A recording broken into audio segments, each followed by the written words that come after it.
सरकार 2 वर्ष पूर्ति और भारत सरकार 10-12 वर्ष पूर्ति उपलक्षे विकास धारा ओडिशा सारा कार्यक्रम निश्चिंत कोइली ब्लॉक रे प्रथम पर्याय समस्त मुख्यमंत्री अन्नपूर्णा योजना रे 46,000 ऊर्ध रेशन कार्ड एडिशनल 5 केजी चाउल प्रत्येक व्यक्ति की प्रत्येक मास दिया जाइथिला। आज पुनर्बार निश्चिंत कोइली ब्लॉक रे पाखापाखि 38 अंत्योदय गृह योजना और पाखापाखि 119 कोटी टंका माँ मानकर माउसी मानकर जो एसएचजी महिला सशक्तिकरण योजना रे ऋण प्रदान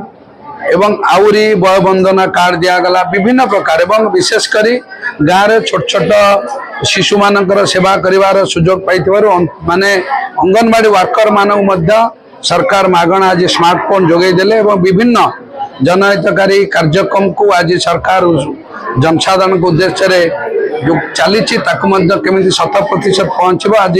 किसी कार्यक्रम करागला एवं तले स्टल लगी विभिन्न जनकल्याणकारी योजना रे लोक माने उपभोग कर आज देशर प्रधानमंत्री नरेंद्र मोदी और राज्यर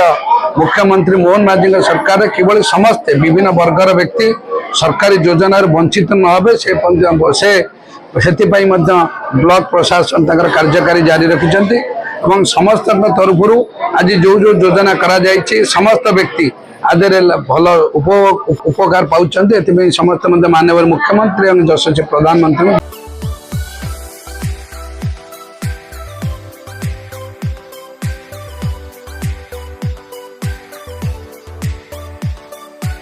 हॉलमार्क ऑर्नामेंट्स स्वप्नरू सत जाए।